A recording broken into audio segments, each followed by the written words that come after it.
Well, hello there. Welcome to On the Beat, the podcast that uncovers full frontal male nudity in cinema. My name is Laura, and I am joined by my dancing co-star, Ryan. I do like to dance. He likes to dance, Gyrate. wiggle about. Fucking thrust my pelvis into a face. Absolutely. I was going to say an orifice, but that's not really what I'm doing. I'm dancing. That is assault. No, they asked for it. I'm sure they did. It was requested. Well, what else was requested was the 1983 romantic drama A Night in Heaven. Terrible segue. Awful. You know why? Because one of it's the a worst lie. ones. No one asked for this. No one asked Except for it. for me. No one can get a copy of it. No. This is obscure, and it shouldn't be obscure. It's from a director who is I mean, I'd say he had a spotty career, but like he had like two massive hits. Three. What's the third one? Well, he did Exactly. Karate Kid Part 2. No, it's not a good movie. It's not a either. hit?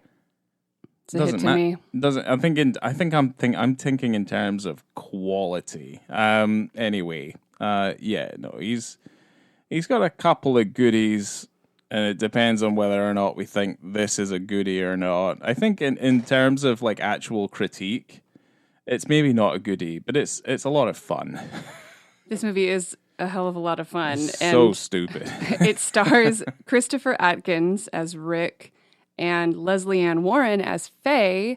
There's other people in this movie too, but these are the ones I care about. They are the only ones you care about. Christopher Atkins, I was asking you while we were watching this film if you remembered where you'd seen him before. No, I'm surprised that I couldn't remember because I do recognize his face, but you're going to tell me now, right? Blue Lagoon. I don't think I've ever seen Blue Lagoon. Oh, really? Yeah, Really? So I don't know then. Yeah, right. Because Okay. this is not the first time we've seen this man naked. And the time before, he was underage, I'm pretty sure. Oh, wow. I can't wait to cover that one. Yeah. Okay. And Leslie Ann Warren, of course, is in Clue and Color of Night, obviously. Yeah. I love her. Yeah, she's in a bunch of stuff. Okay. So let me toss you the synopsis from Letterboxd, which is so long. Well, I can't wait. It's so long, okay? Yeah, I can't wait. Faye Hanlon is a community college professor with an emotionally depressed husband and an abundance of sexual frustration. Her sister drags her to a male strip club for a girls' night out, where she discovers that one of the dancers is her failing student, Rick Monroe, a.k.a. Ricky the Rocket. A heated affair between teacher and student ensues as Faye struggles to reconcile her emotions and make consequential life choices. Continue her lustful sessions with the studly but shallow teen stripper, or break it off with Ricky and work to salvage her marriage to the loving but distant husband. Right. God, that's a mouthful. Interesting, because it's not as though she has I guess maybe she has a choice, but I guess we can go into that later. I think everyone has a choice, really. Of course. Um, And I wouldn't call it's not the husband's fault, really. It doesn't seem...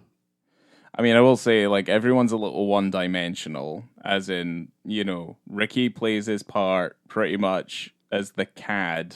Yeah. Who's kind of, he's like a kind of a bit of a womanizer, but he's very kind of surface level. Same with her, same with the wife. She's a little surface level, and kind of the same with the husband, to the point where you're kind of like, I don't know about this guy. Like, I think he's having a fucking nervous breakdown. He is, and he's probably the most interesting character out of everyone.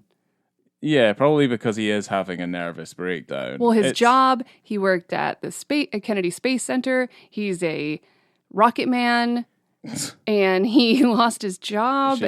She's jumping from Rocket Man to Rocket Man, basically. Yeah. Except he deals with actual rockets. Like, he works at NASA.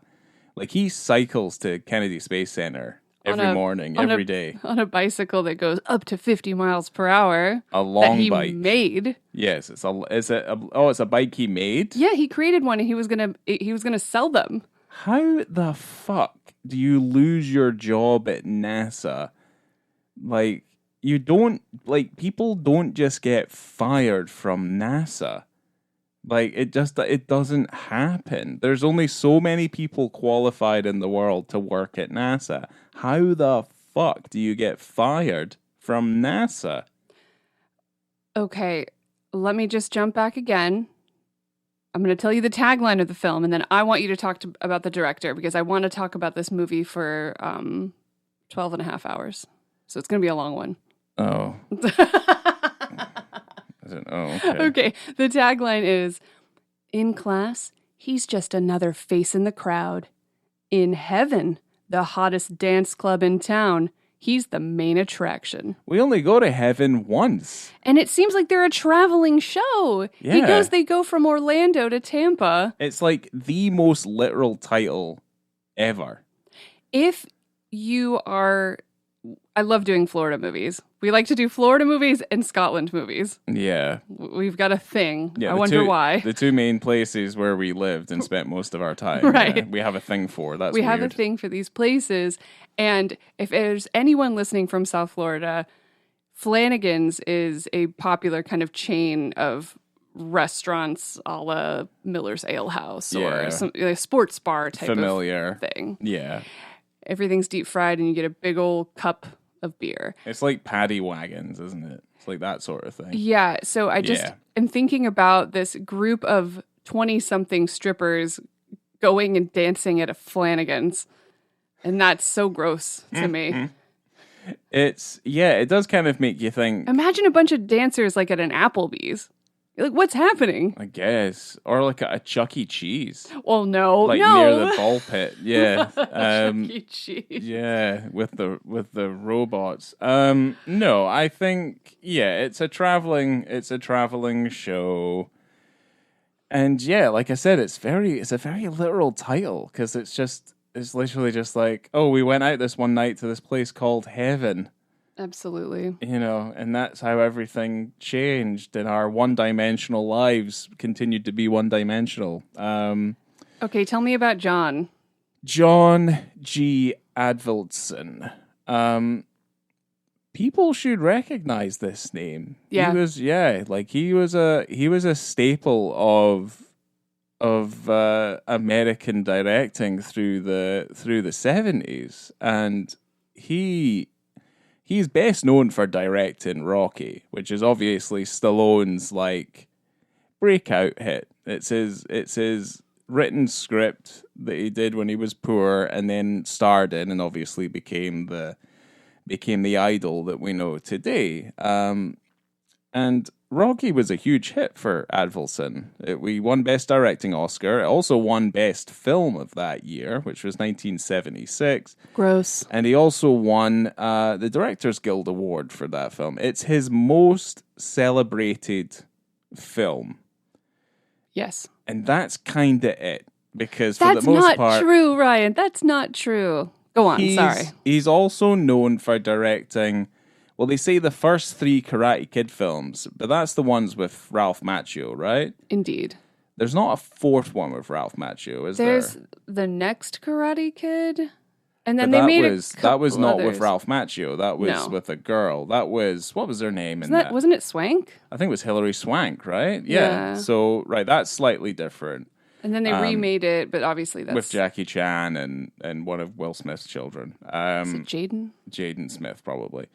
And then obviously you've got Cobra Kai and all that sort of thing. Like it's a whole franchise basically. The Karate Kid Cobra Kai. Karate Kid is a good movie, very much in the same vein as Rocky for the most part.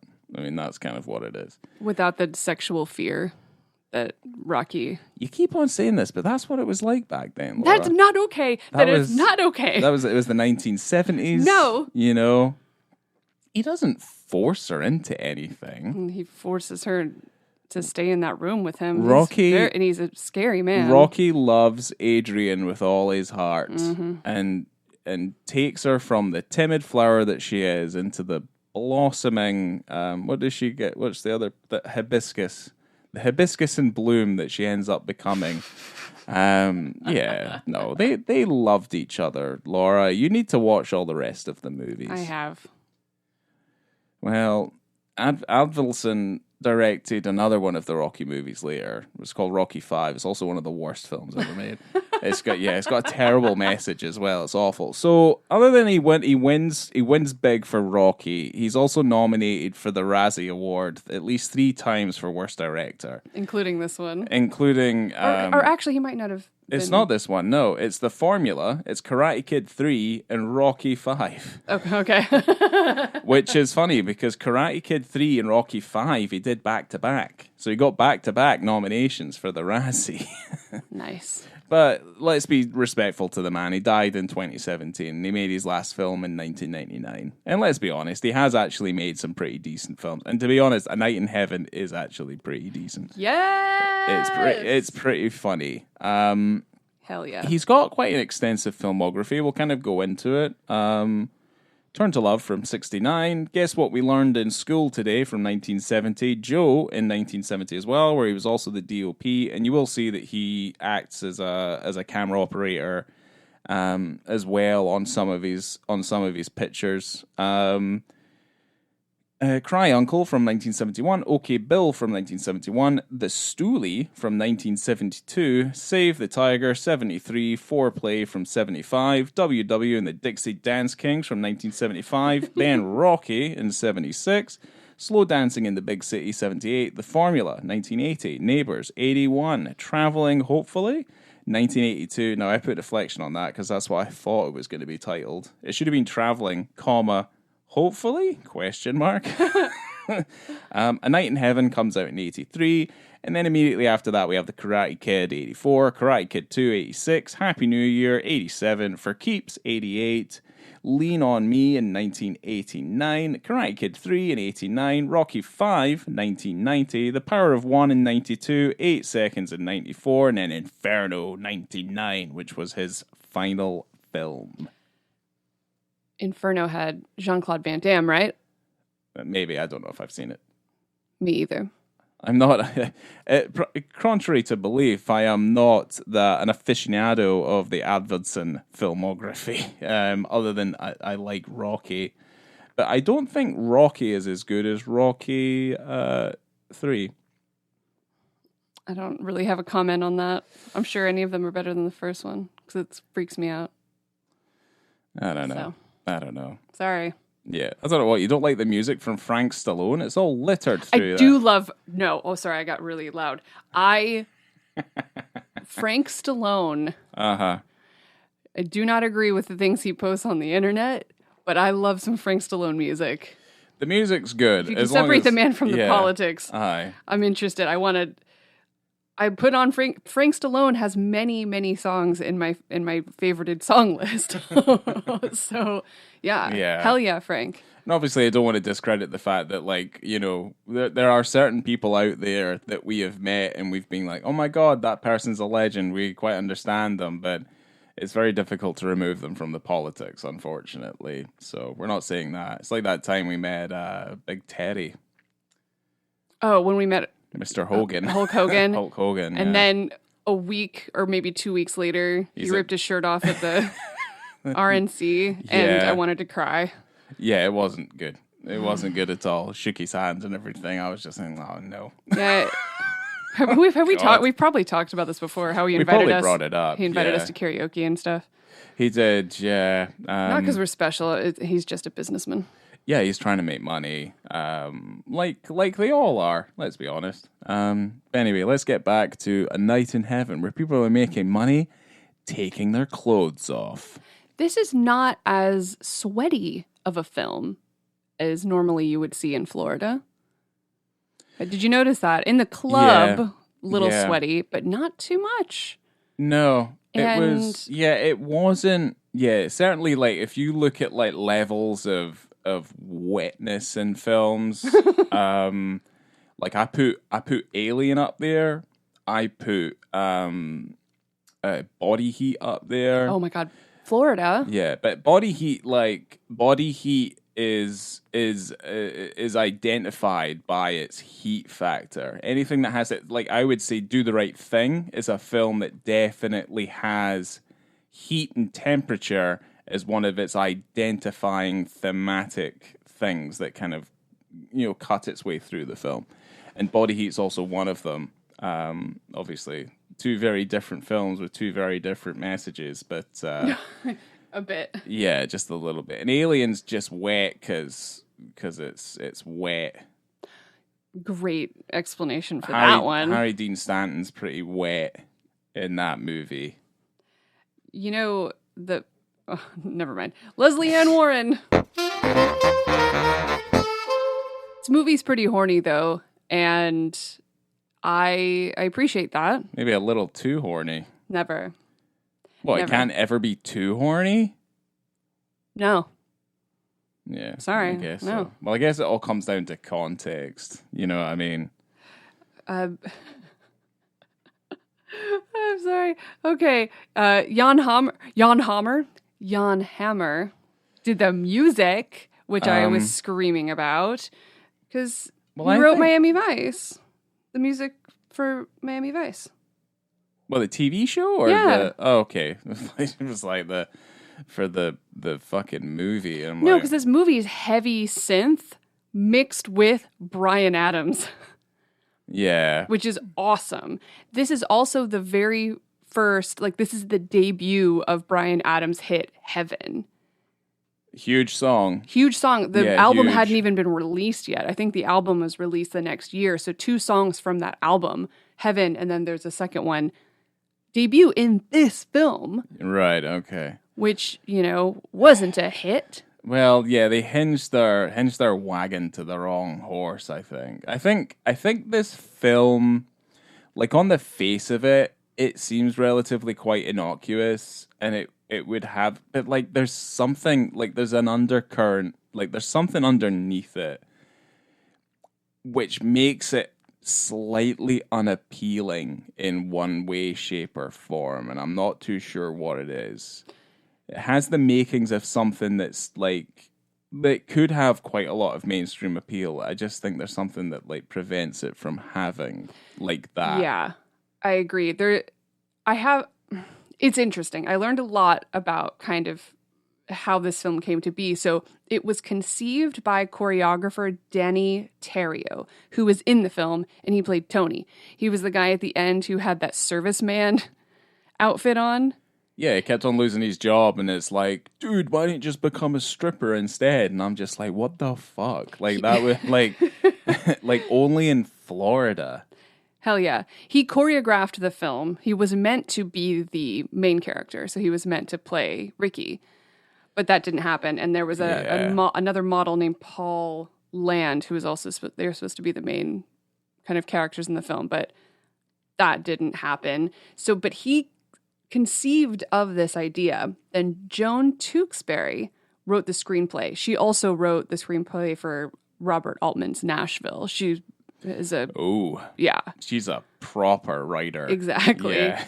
So she admitted in an interview that the producers made several changes to her script. And she's like, well, I'm a screenwriter. I just do my job. It is what it is. Yeah. But she visited a lot of topless bars in around Texas and Georgia, Florida, and New York, kind of as part of research. And she noticed that the women who went to the male strip clubs in Orlando tended to be what she quoted as sweet-natured and often pretty, and treated the experience as a harmless diversion. So that's where she, I guess, decided that Orlando was a good place to set the film. Okay. And production was scheduled to start in October of 1980 in Orlando. And it was rescheduled because the original director that was tied to this film was Nicholas Roeg. Oh, shit. Okay. Interesting. I know. Yeah. I could not for the life of me find out what happened, why he didn't go through with it, or why he was, why John G. Avildsen took over. I don't know what happened. Okay. But, oh well. And they shot the film in Orlando and in Miami. I do think that there's a level of John G. He has traits about his style that kind of make him a really good director for hire. So like if you have a project that's struggling to just like get going, just give it to John G. Because I think his style, I wouldn't say it's like simplistic, but his style is very kind of classical, and I think it just kind of lends itself to, to the kinds of films that he's making, which are, they're effectively just like, they're dramas for the most part. Yeah. Very kind of TV soapy sort of dramas.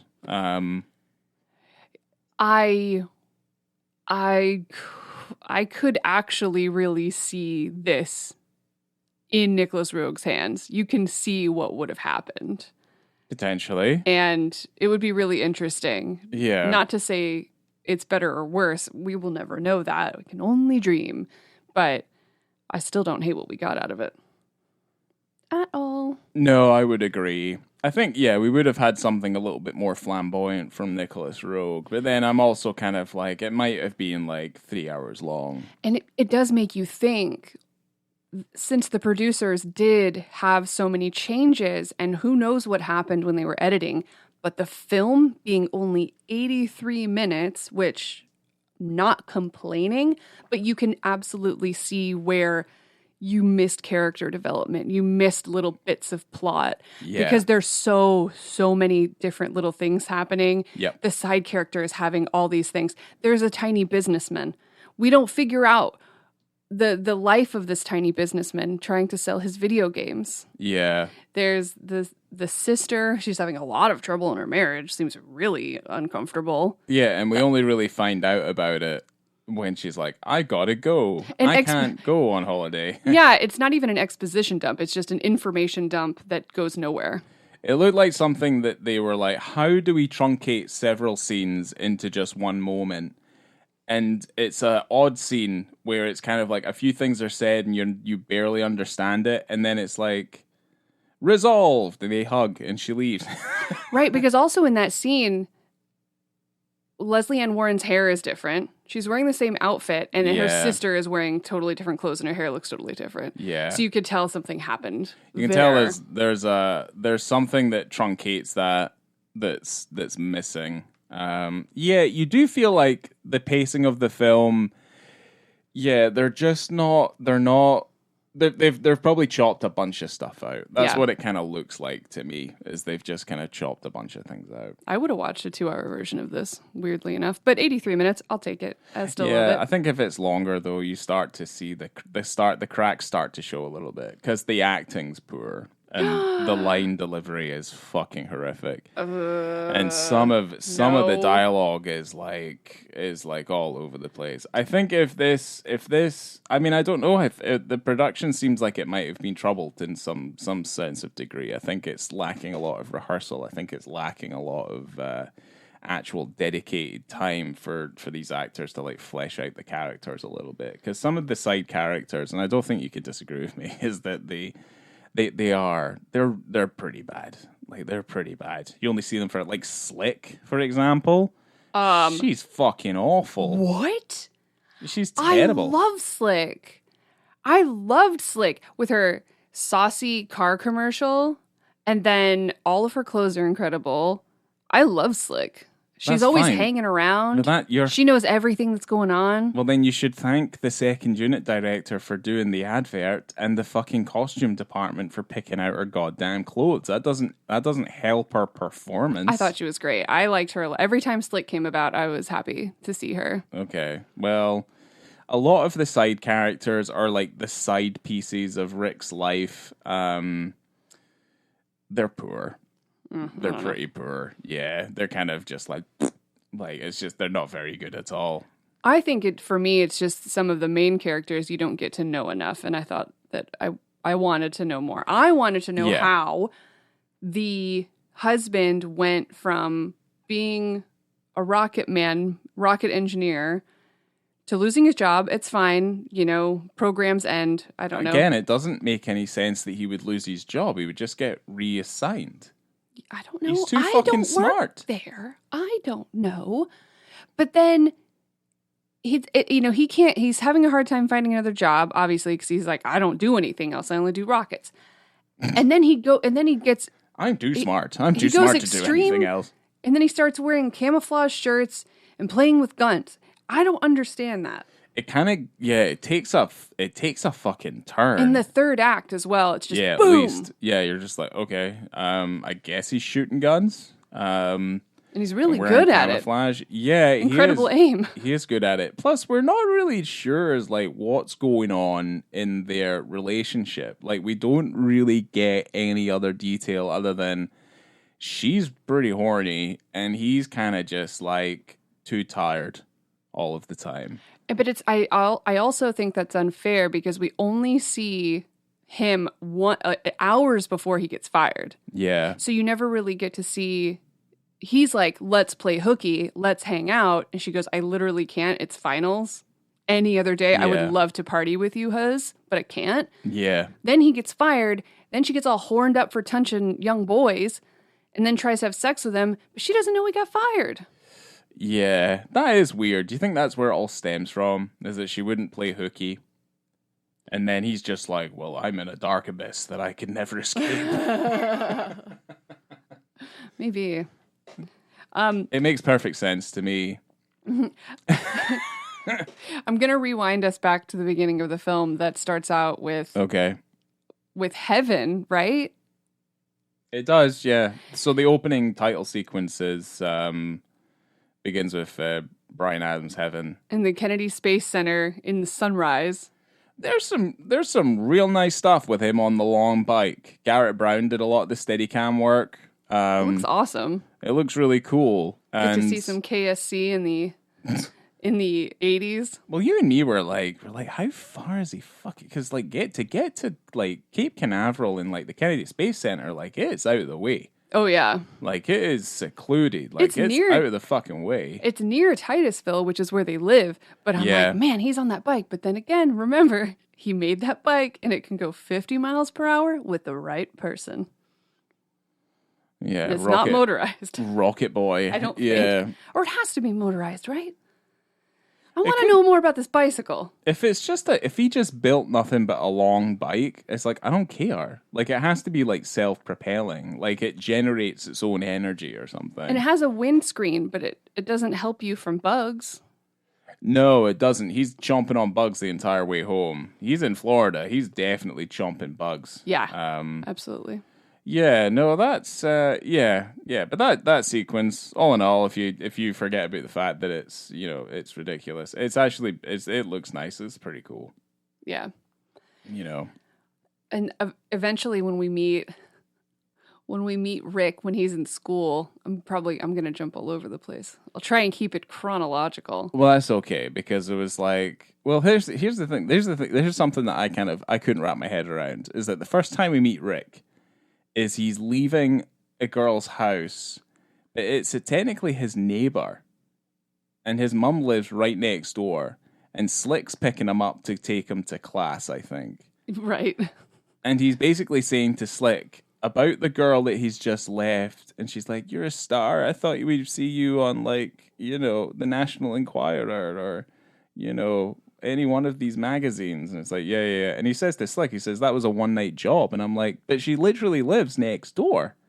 Like, you can't just have a one-night stand with your neighbor and then try and ignore her. That doesn't make any sense. Yeah, because he wouldn't have brought him back to his mom's trailer. Well, no, not if she has a bed next door. Oh, it's weird. Yeah, it doesn't make any sense. But like he's meant to be like a cad. Like he's meant to be like a womanizer. So he has like the personality to be this kind of like, fast talking, money making, like stripper who like all these women like they're following across the country. Like he's a personality.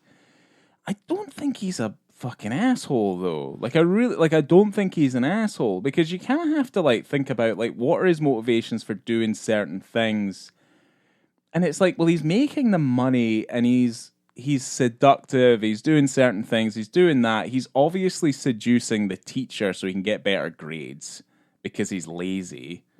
But like, it's like how bad of a person is he? And I don't know if he is. No, because he said he's trying to strip because it's a way to make money so that he can take care of his mom so she can retire. Yeah, it's yeah, I don't know. I would say the husband has bigger fucking problems. Like, he comes across to me like he's a little bit of a psycho. Certainly like near towards the end of the film. But like it's just kind of wild. And I do like there are certain aspects about the relationship between Ricky and the woman. I can't remember her goddamn name. Faye? The professor? Oh, Faye. I'm a quiet woman. Faye. She's very buttoned up and very afraid. Yeah. Gets her fucking world rocked by fucking Rocket Boy. Yeah. Yeah, jumping from one rocket to the next. Well, he does his final, and Control. She's the speech professor. And his speech is... it's an archaeological speech, okay? And he's talking about tribal composers. And I have to tell you, I'm an archaeologist. It's all bullshit. But I think she knew that. She knew that was false. There's also never been, as far as I'm aware, a Dr. R.F. Goodrich in Central Florida doing this type of work. Remember when he was like, he showed the other student his gave the other student a piece of his mind, made a joke out of him. Well, he goes, how would he know he was the tribal composer? And he said, well, when he opened up the grave, he was decomposing. That was the joke. Okay, So my problem with the fact that she gave him an F on that is his speech was succinct. He spoke well. Mm-hmm.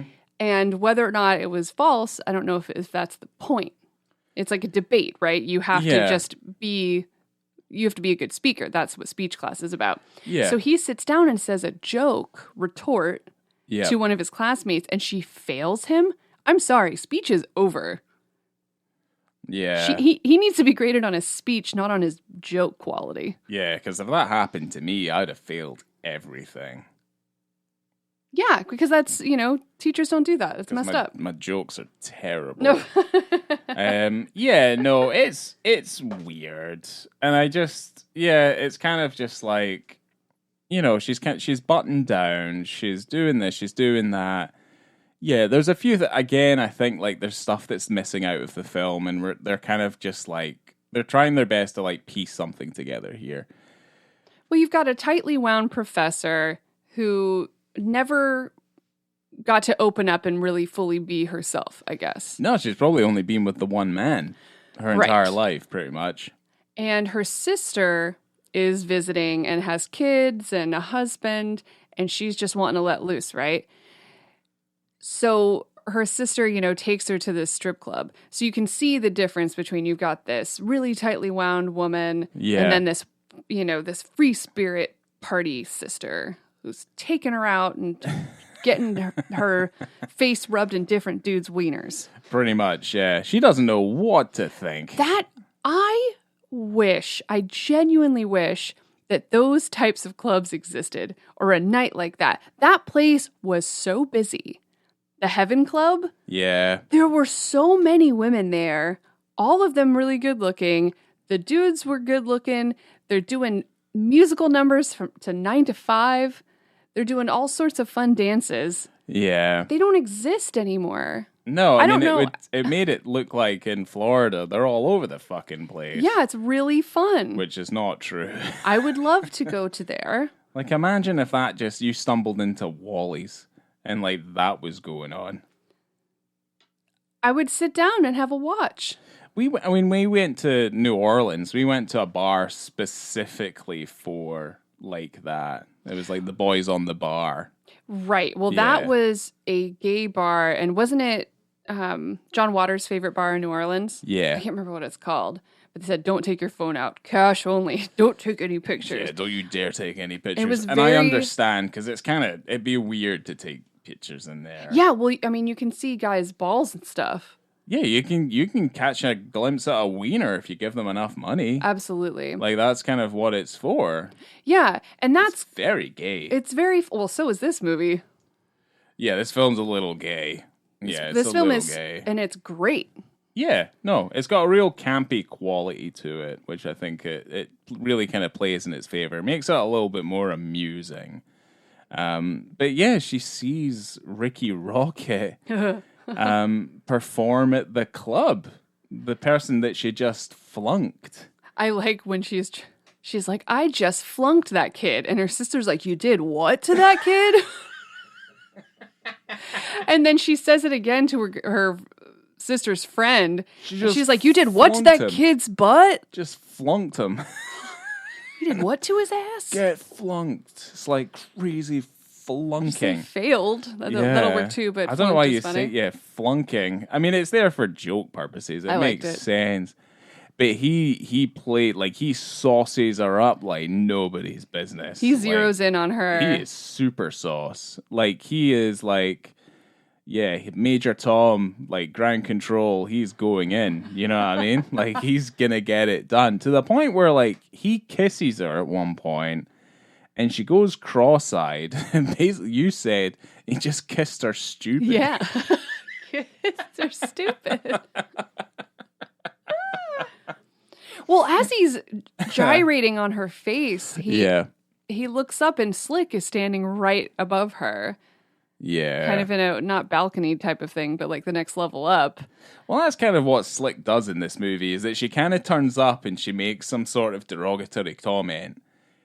And then, like, that's her character. She's very fucking boring. I love her. She's very dull. She's a fucking fridge magnet. Like, she just comes out and just says things. And it's like, right, okay, whatever, Slick. Well, I don't agree. That's a cool name, too, and I wish that was my nickname. Slick. Yeah. But it's too close to Slick Willie.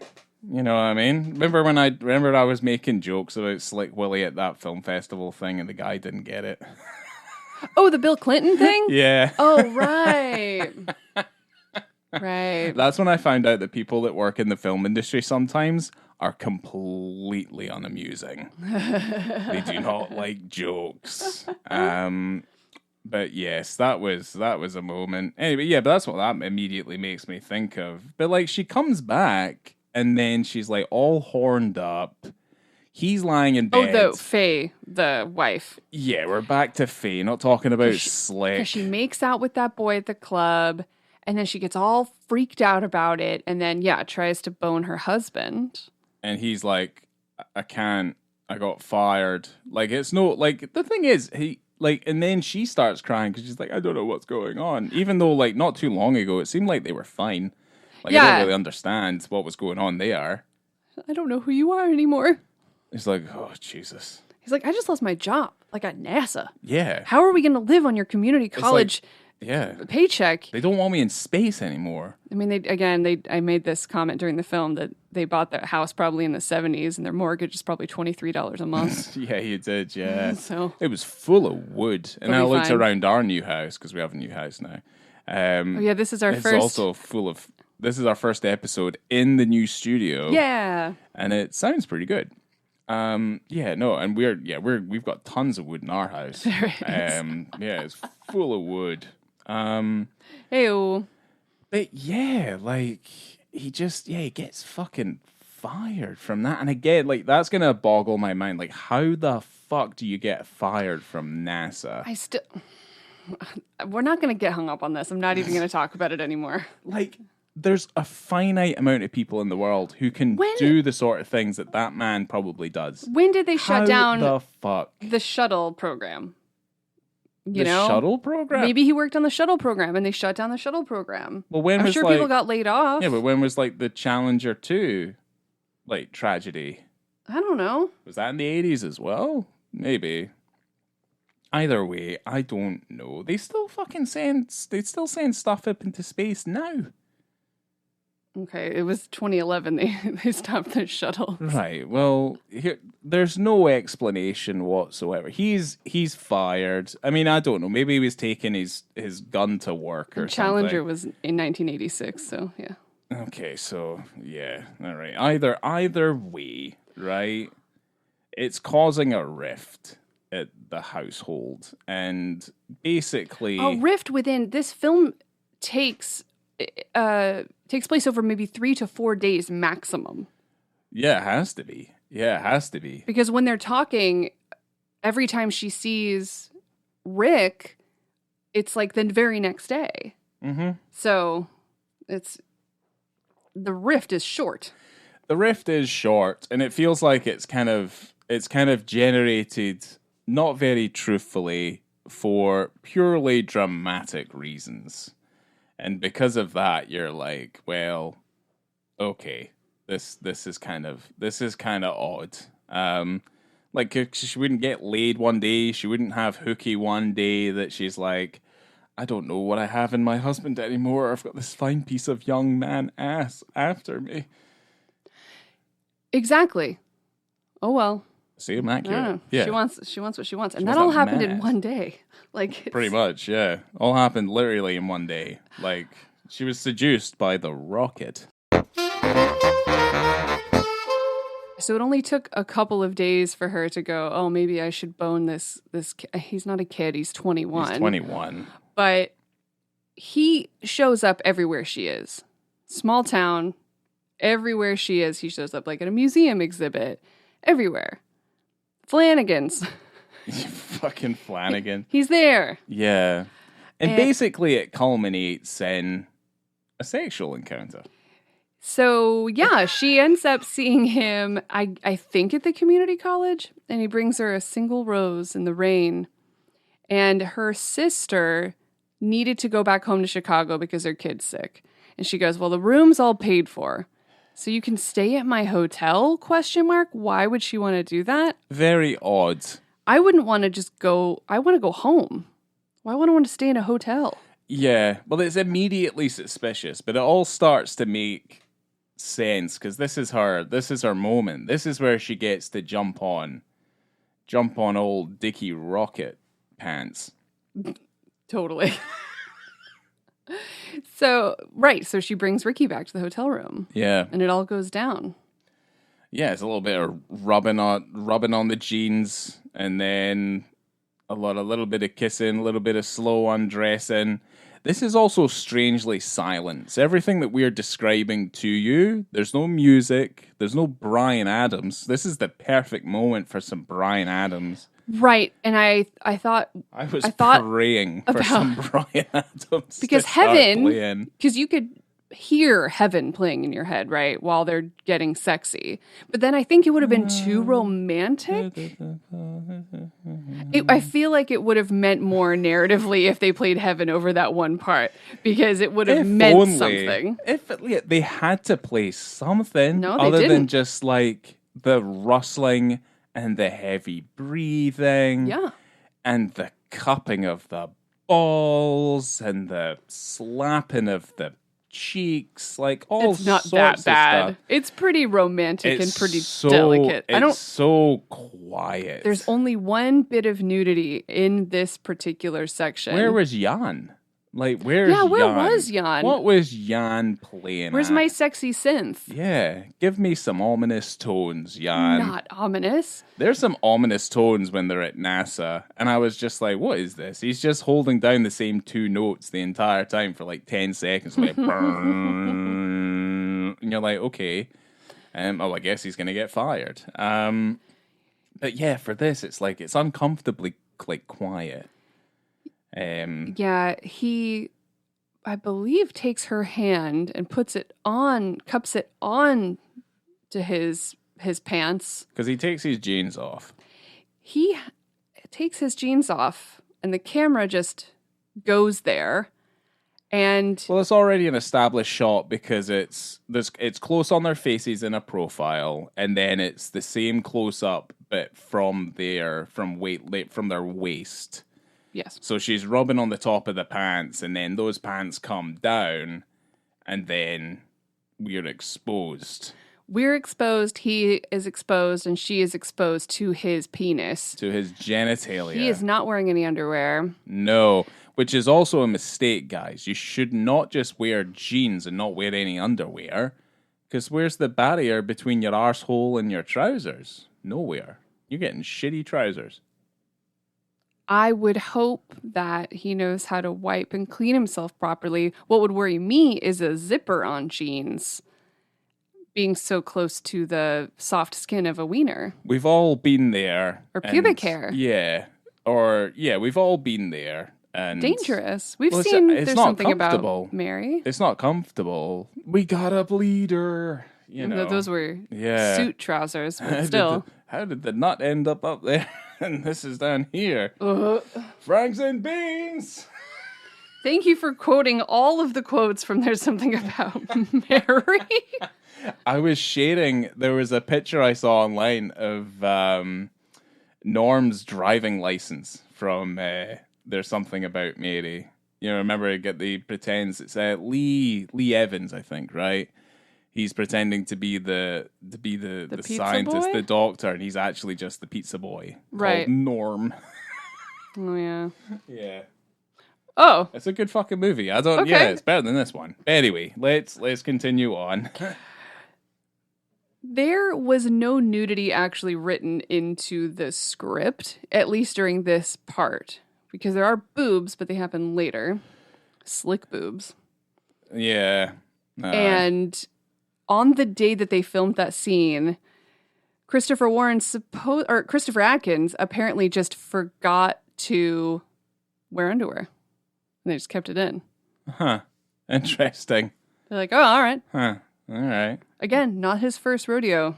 No, well, you know what he's doing. He knows exactly what he's doing. You know what I mean? He knows what he's up to. I just went so fast and didn't even say this is an hour, 4 minutes, and about 30 seconds. Yeah, because this film's only like an hour 22. It's so respectful of your time. It's awesome. Yeah. I don't know, this scene kind of sexy. I liked it. Yeah. Even though it was quiet. Yeah. Because that's the thing, like, and then she's on top of him, and then brightly lit as well. They did not dim the lights. That is some. It's not harsh hotel lights, but it's hotel lights. Curtains are drawn, and it's the lighting in your hotel, and it's straight in. I would say straight in, no kissing, but I think it goes in, then there's kissing. Then there's kissing. Yeah. Straight in, then kissing. Straight in, then kissing. Yeah, she had a great time. She definitely sounded like she was having a good time. Yeah. Good for her. But yeah, I mean but what a mess she's created. Silly whore. Hey now. Hey now. She can do anything she wants. Yeah. She can have sex with that boy if she wants. Her husband's at home shooting his 357 Magnum. Her husband's also at home hanging out with chicks that he wanted to make out with in a children's room.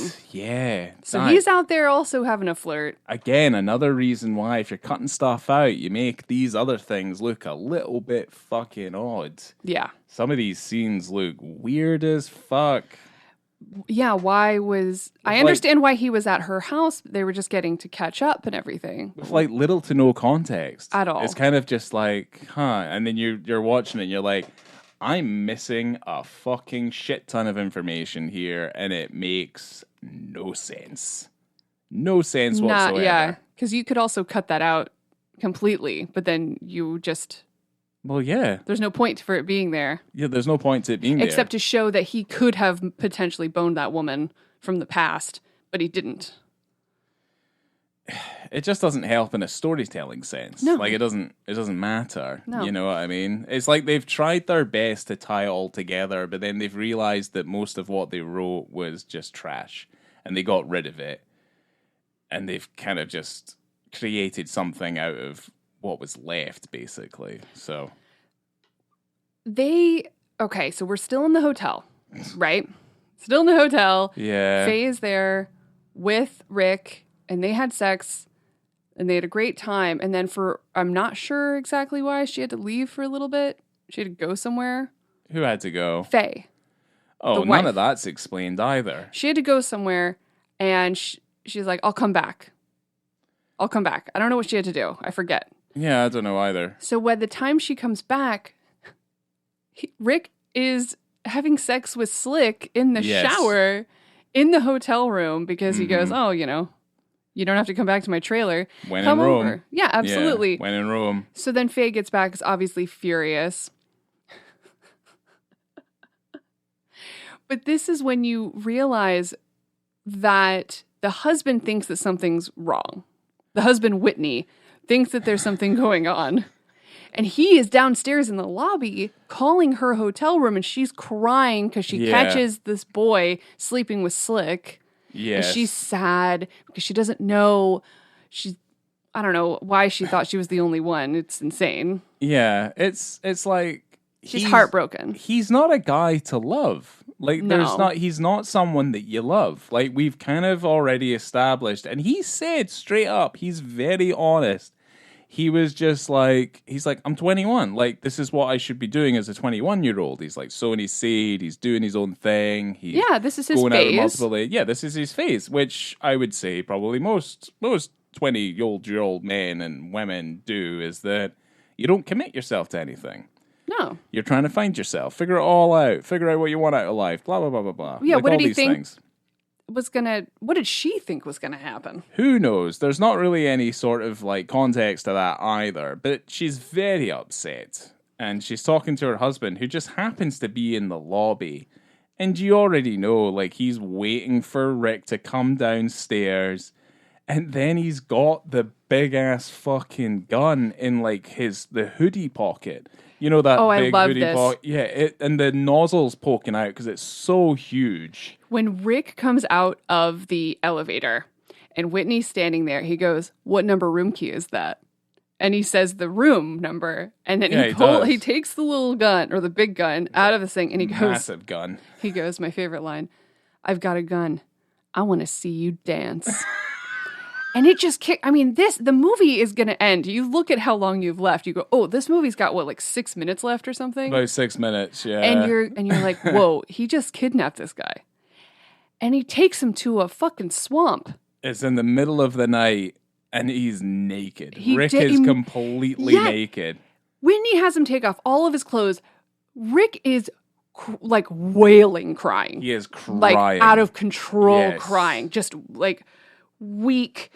Please don't kill me. He's terrified. Of course he is. He's absolutely naked in a terrified. swamp. He goes, get into a skiff. Yeah. Get in the boat. Is it a skiff or a skip? It's probably a skiff, right? Skiff. Yeah, that makes sense. Get in the skiff. Stand up. I mean, you see him naked again. It's dark this time, but it's just he is wailing. I don't want to don't want to die. Don't kill me. What makes you think you could fuck my wife?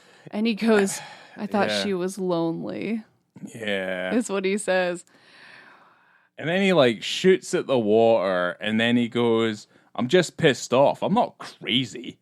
And you're like, what? Well, it's like recent events seem to point in another direction, sir. Actually, sir, I would say that what you're exhibiting is a little bit of crazy. Normally, when you're mad, so fucking funny. It's so funny. It's the thing with like movies of a time is that these characters can do these heinous, fucked up things, and then they're just like, well, you know what? It's all good. I'm gonna go home. And it's like, no. You committed a crime. You kidnapped someone. At gunpoint. Took him to the water. Stole his clothes and left him in the water. Because how does having an affair equate to you being able to like kidnap him at gunpoint and then strip him off and then leave him there completely naked, being eaten alive by bugs? Yeah. And it's just like, he's like, how do I get my clothes back? And he's like, I thought you did well naked or something. I'm like, what? Yeah. I was like, okay, that's a fucking weird thing to say. But then it's like, he's saying things like that, and I just go, Florida. Hell yeah. Yeah, I'm just like, it's Florida. It's awesome. It's probably legal back then. And And then there's that ending. That ending's fucking weird. Just that slow, silent reconciliation of husband and wife. Yeah. Oh, when she walks in the door, okay, from being in the hotel, and she must have been there for ages, because in the time between when she got home, he had taken and kidnapped the man and come home, and it looks like he drank half a bottle of wild turkey by himself. Pretty much, yeah. So she gets home, she sees her husband, she knows that he knows something's wrong, right? He's sitting there silently with all the lights on, drinking whiskey, though half the bottle's gone. And I look, and I was like, that looks like a man that's about to hit his wife. And yet, what we are subjected to is just a slow, quiet reconciliation. He's like, don't even tell me.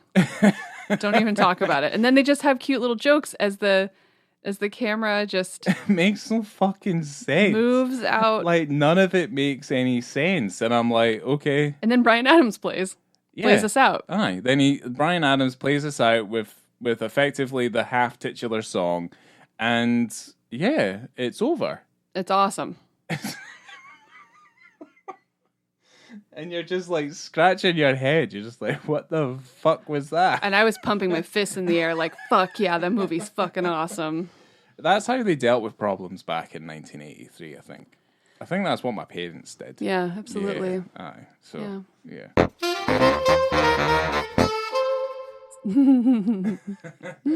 I love this film. The LA Times called it 83 minutes of hell.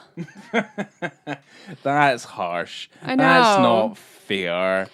There's far worse things out there. Oh my gosh, so many. This is such a fun movie. Fucking trying to get your name, your journalistic character out there. Give me a break. Maybe I should save all my comments for my ratings. But the film grossed $1.8 million in 901 theaters upon its release. From a budget of 400,000, right? On a budget of $6 million. Oh, shit. Right, that's bad. But it eventually overall grossed 5.5. So it wasn't the biggest disaster of all time. It's not a Borderlands disaster. No. But yes, that's not good. But then he hit it big with the next year with the Karate Kid. So it's like, yeah, so, you know. And yeah, we were talking about the Golden Raspberries, and Christopher Atkins won for this film for Worst Actor. He's actually one of the most interesting ones in there. I agree. The rest of them are fucking, like, he's great. Really crap. Yeah. They called the film A Night of Heaving. Yeah, that's not bad, actually. Congratulations. That's good. Well done. Yeah. Well. Do you have anything else to add? Do you have anything else in your notes? No, because I was just writing down lines of dialogue that I thought were fucking funny and interesting. Because there's some fucking stuff in here. But no, I haven't got anything else to add. Cool. Yeah, let's just get on to it. In terms of visibility and context, I'll go first. Why not? I don't know. Hey, why not? You might as well. You started, so. I started. I gave it a 3.5. Yeah, that's not bad. I'd probably give it close to a 3. Yeah. Yeah. Because it's there, and you do see some when he's naked in the skiff and he's like got a gun pointed at him and stuff like that. You just see bits and bobs. But we're talking really about that main sexual interaction. Because that's pretty close. It's pretty close, yeah. That's pretty close. And I love that the director wasn't expecting it. No one was expecting to see his wiener. And then everybody did, and it made it into the final cut. And that's cool. Yeah. That's a nice little surprise. Yeah. That's like a William Peterson type of thing to do. Yeah. There's like, you know what? I'm feeling this. Let's just take my dick out. And everyone's like, sold. Yeah. It's like, there we go. Parent it. I'd buy that for $1. Oh, sorry. Oh dear. Yeah, so I think about a 3. You know, I don't think we need to over-explain the context or its visibility either, because I think we've over-explained the context about it and why things are happening. So, 6. You know, yes. And he's a stripper. Yeah. And for the film, I gave it a 4. I could go higher, but I think that would be insane because I can't remember what I gave it, actually. I know what you gave it because I looked. I think it's I don't know. Let's see. Wait, maybe I don't know. Anyway, I gave it a 4. I gave it a 4 when I first saw it. This is my second time watching it. It is very fun, silly, a little bit dark, kind of sexy, and it's Florida movie.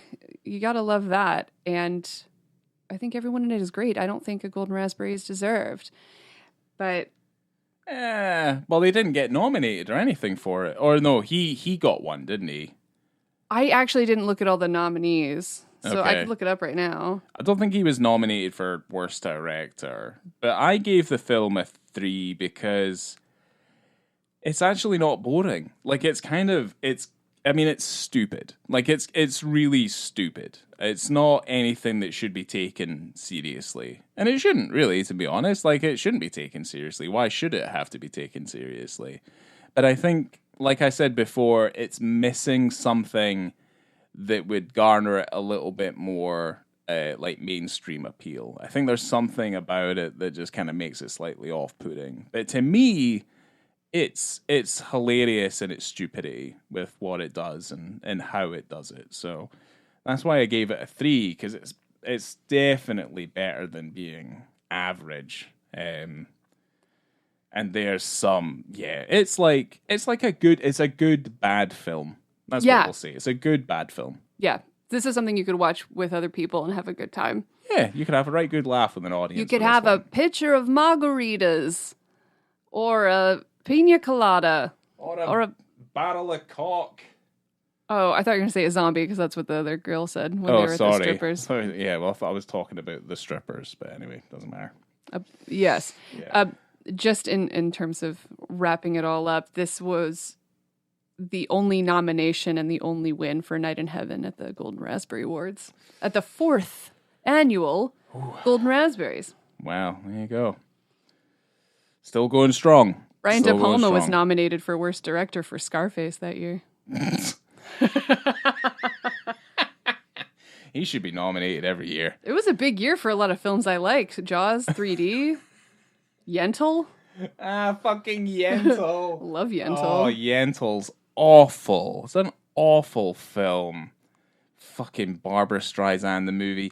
She was also, she was nominated for Worst. It's a terrible film. It's awful. Far worse than A Night in Heaven. This is maybe something I want to do instead of watching all like the best, the winners for the worst. The Oscars for the Academy Awards. Let's watch the worst ones. I would love that. I would. I mean, some of them are bad, though. Like, some of them are really bad. But even the ones that get lauded, because, like, we saw that with Oppenheimer last year, or this year. Not always the best film wins. Yeah. But certainly it's, it would be interesting. We can definitely see. But I think, bad films were different back then. Bad films now are just bad films. Sometimes it's hard to get amusement out of bad films now because they're just plain bad. There still are those diamonds in the rough. There are still those movies that are bad that are very, very fun. Yeah. So they exist. They still exist in the forms of things like... Well, it's time to do a wee bit of cave diving, I say. Well, on that note... The cave of shit films. Yeah. I'm going to go really simple on this one. Coming to you from heaven. Wow. Or coming to you from the South Florida Flanagans. I have been Laura. I've been Ryan Rocket. Man, I wish that we were popular enough to have like a screening of this at the Flanagans. That'd be fun. Yeah, like if we could put it together and like try and get the rights to screen it properly. Yeah, that'd be really cool. Because like it's impossible to find. It's not impossible. You just have to go down. Well, we were going to get it on VHS and watch it that way. Going to get it on a VHS. If you try to buy the DVD, it is $80 or $100. It's very expensive, but which VHS I want. Isn't that expensive? Yeah. Yeah, I want the VHS. It has the good cover on it too. So anyway, make sure to follow us on the internet, on Instagram at On The Beat. And we're on YouTube. And we're on YouTube? Are we? I don't know. We're on the web. We're on everything. We have a website too. It's onthebeat.com. We're all on everything. And on Letterboxd, you can find us there and see what we're watching. And you can find those links on Instagram. Thank you so much for being here. I hope you enjoyed all the dancing and the wieners. And we will see you next time. I've been Laura. no boners. Not enough boners.